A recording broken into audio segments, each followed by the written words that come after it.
حضور علیہ السلام نے ارشاد فرمایا لا یحل للمرأة ان تصوم وزوجها شاہد الا باذنہ ولا تاذن فی بیتہ الا باذنہ۔ فرمایا عورت کو یہ حق نہیں پہنچتا کہ وہ روزے رکھے جبکہ خامد گھر میں ہو۔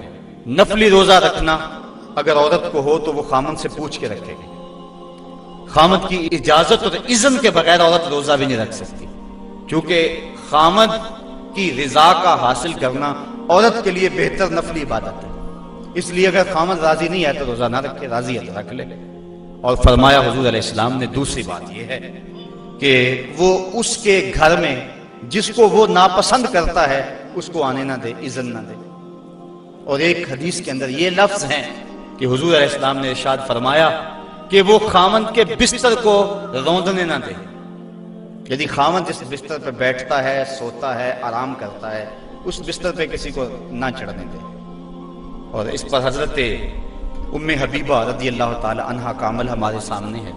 یہ ابو سفیان کی بیٹی ہیں اور حضور پر حضرت ام حبیبہ ایمان لے آتی ہیں، ان کا شوہر بھی ایمان لے آتا ہے۔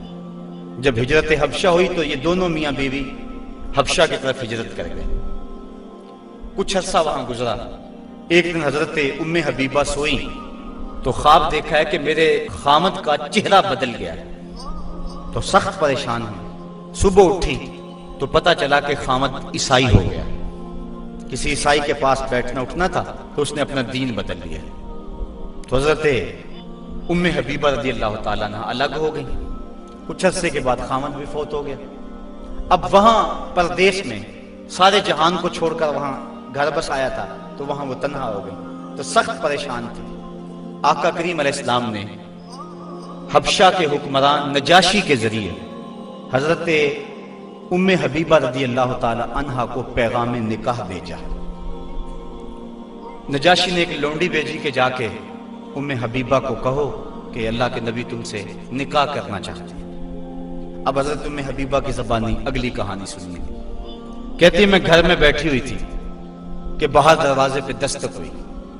میں نے دروازہ کھولا تو ایک خاتون کھڑی تھی، میں نے اس کو بٹھایا تو وہ کہنے لگی میں نجاشی کی سمت سے آئی ہوں، اللہ کے محبوب صلی اللہ علیہ وسلم نے تجھے نکاح کا پیغام بھیجا ہے۔ کہتی ہیں ایک لمحے کے لیے تو میں حیران ہوئی اور پھر میری خوشی کی انتہا نہ رہی، اور گھر کے اندر جو کچھ موجود تھا اس وقت میرے پاس، میں نے سب کچھ بطور انعام اس لونڈی کو دے دیا۔ میں نے کہا میرے مقدر کے حضور کے نکاح میں آؤں۔ پھر اللہ کے محبوب علیہ السلام نے ان سے نکاح کر لیا۔ وہ مدینہ تشریف لے آئیں۔ ابو سفیان ان کو ملنے کے لیے مدینہ پہنچے۔ حضور علیہ السلام کی چارپائی بچھی ہوئی تھی، تو یہ جا کے بیٹھنے لگے تو انہوں نے بستر لپیٹ لیا۔ تو ابو سفیان کہنے لگا رملہ تمہیں کیا ہو گیا؟ یہ بستر میرے قابل نہیں سمجھتی ہو یا مجھے بستر کے قابل نہیں سمجھتی ہو؟ تو حضرت ام حبیبہ کہنے لگی کہ یہ بستر اللہ کے رسول کا ہے اور میں نہیں پسند کرتی کہ اس کے اوپر کوئی مشرک بیٹھے۔ تو کہنے لگا ابو سفیان کہ تم بڑا بدل گئی ہو۔ پھر اللہ تعالیٰ نے ان کو بھی اسلام کی بہاریں عطا فرما دی۔ تو یہ حق ہے خامند کا بیوی کے اوپر کہ خامند کے بستر کے اوپر کسی کو نہ بیٹھے۔ اللہ کے محبوب علیہ السلام نے فرمایا ایما امرأۃ ماتت وزوجها عنها راض دخلت الجنہ، وہ عورت جو اس حال میں مری کہ اس کا خامند اس پہ راضی تھا، فرمایا وہ عورت سیدھی جنت میں جائے گی۔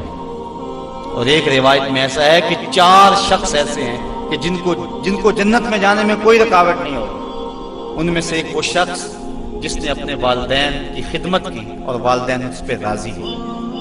دوسرا وہ شخص جس کے بال بچے زیادہ تھے، ذرائع آمدنی تھوڑے تھے، لیکن اس نے بچوں کے پیٹ میں حرام کا ایک لقمہ بھی نہیں جانے دیا۔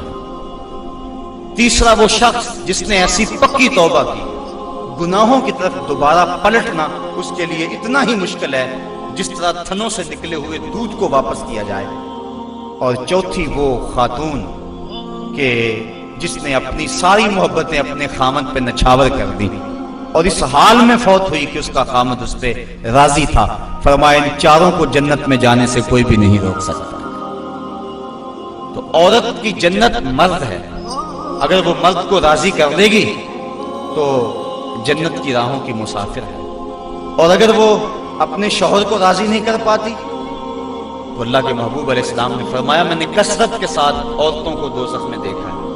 عرض کی حضور کس وجہ سے؟ فرمایا ایک تو کثرت سے لعنت کرنے والی ہوتی اور دوسرا خامند کی ناشکری کرنے والی ہوتی۔ یہ دو بد خصلتیں عورت میں ایسی ہیں جو عورت کو جہنم کا ایندھن بنا دیتی۔ ورنہ عورت جو اپنے خامند اور شوہر کے ساتھ وفا کرتی ہے، کسی بزرگ نے کہا کہ عورت نے دو بول بولے کہ میں تیری ہوں، پھر زمانہ بدل گیا وہ نہ بدلی، اس نے وفا کی حد کر دی۔ تو وہ بزرگ کہتے جس طرح عورت نے وفا کی حد کر دی، اگر بندہ اپنے رب سے حد کر دے یوں وفا کی تو اللہ کتنا کرم اس کے اوپر فرمائے۔ اب عورت دکھ بھی سہتی ہے، تکلیفیں بھی سہتی ہے، لیکن اپنے اس قول سے نہیں پھرتی، بدلتی نہیں ہے۔ اس کی آرزو یہ ہوتی ہے اس گھر میں سرخ جوڑا پہن کے آئی تھی، سفید لباس لے کر نکلوں اس گھر سے، یہ اس کی آرزو ہوتی ہے۔ اور کسی عورت کی یہ خوش قسمتی ہے تو عورت اگر اپنے خامند کو راضی رکھتی ہے تو وہ جنت کی مسافرہ ہے، لیکن اگر اپنے خامند کو ناراض کر دیتی ہے تو وہ جنت کی خوشبو بھی نہیں پائے گی۔ اس حال میں مرے کہ اس کا شوہر اس سے راضی ہو جائے۔